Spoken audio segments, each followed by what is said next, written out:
There's only one. Because if you say, look, why does he always rap about cocaine?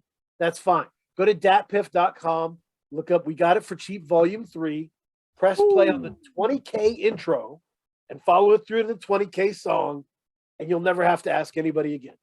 But the one that bothers me is Push really didn't do this. He's really not about that life. Like, dude, Push's manager got sentenced to 32 years in prison on a RICO charge with 82 counts.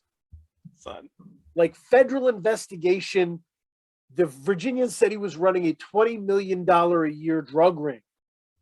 By himself. Like, it's like, yeah.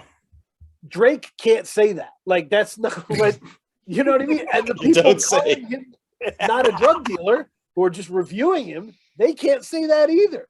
It's totally fair if he wants to spend the rest of his career speaking for the dope boys that he knew. Johnny Cash did it. No one was bothered. Like, I don't know.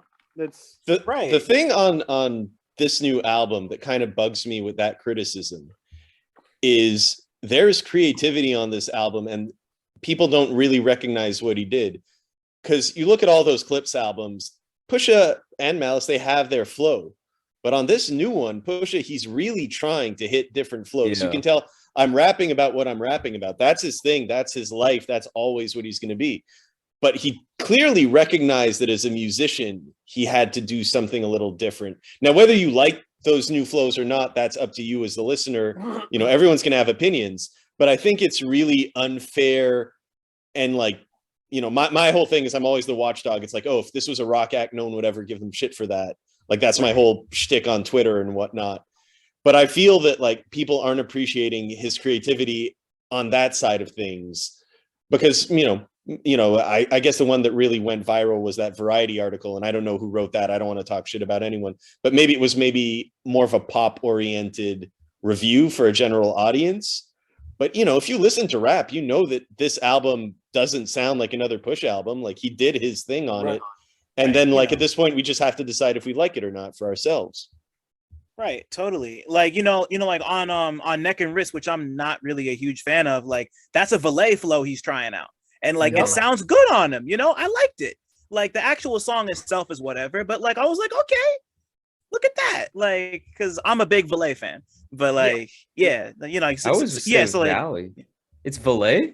I think it's Valet. God, I'm so bad with this shit. Jesus Christ. I've been saying Valley. No. Yeah. I had to get corrected too. I get it. Okay. Like, okay. It's oh, and before I forget, because I'm sorry. Dan mentioned We Got It for Cheap. I think We Got It for Cheap Volume 2 is their second best project. Like, I think it's like behind. I think I actually may agree. I think Lord Willing maybe, but it's hard to. It's a little unfair to compare the two, but I agree. That's always been my favorite tape from them. Yeah, We Got It for Cheap Volume 2 is fucking incredible. Like, that's like the Daytona 500 track. That's the. I think that's the one. Yeah, that one shit's the one they did over the Lil Kim beat too. The one they closed it off with, like, that was ridiculous. Nutso. Like, there's an alternative universe where the Re-Up Gang became the Re-Up Gang and like took over and became huge, and he didn't have to kind of I don't know, become Kanye's fill-in and all that. Yeah, I heard recently that Ab Lifa made like a bunch of money ghostwriting, and I did not know that until good for him. This round of Pusha promo, but like that came out. Yep. Oh yeah, good for him. That's beautiful. That's awesome. Yeah, Ab Lifa never really got his due ever. No. Like, yeah, even on Suicide, and like, I feel like that was one of the like when My Name Is My Name came out, like that was. I feel like that was a sleeper for a lot of people, and people were like, "Oh, just like don't sleep on the Ab verse," and it's great, you know. Like, I went back and revisited that recently. Like, he's really something, and to know he's ghostwriting, it's beautiful. Shout out to him. Yeah, wow. I seem to remember that he went to prison early on in the Success, came out, released a fire mixtape, and then went right back to prison, and there was like a whole thing. No. It's difficult. You know, rappers get hunted. That'll do it. But yeah, so it's but it's been an experience, and I think there was somebody who was talking about it. Maybe it was on the Call Out Culture, but they were saying, would it have been better if they had just surprise dropped it? Oh, Steel Tip Dove, actually.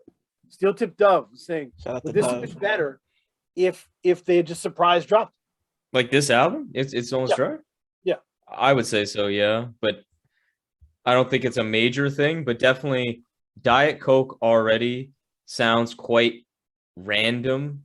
Just sounds very unlike the rest of the album, and just the fact that we got it as a single, which I did like the single, just felt even more like I had to. It took me 5-6 listens to kind of forget that was like just so out of the scope of the rest of the album. So yeah, I'd say so. Would have been helpful. I did not like Diet Coke when I heard it as a single. I was like, okay, this is whatever. Like it sounded like a single to me. But I like it a lot more now. I really, really, really appreciate it now. But when I first heard it, I was like, this is fine. You know, but I like it better now. I was tripping. It's good. It's good. I'll agree with that. I didn't like that or Neck and Wrist. So the first two that kind of leaked didn't have me too excited. I'm not a fan of current Jay-Z, and I say that as someone who was a mega fan during like the Jay's epic 96 to like whatever you want to end it at run. But 2001. Oh, that's cutting it early, but I like it. But the album, when I started hearing the tracks on the whole album, they kind of grew on me. Definitely Diet Coke did. Neck and Wrist, maybe when Jay's not rapping, I grew onto it. But there's a lot better tracks on that album. Yeah.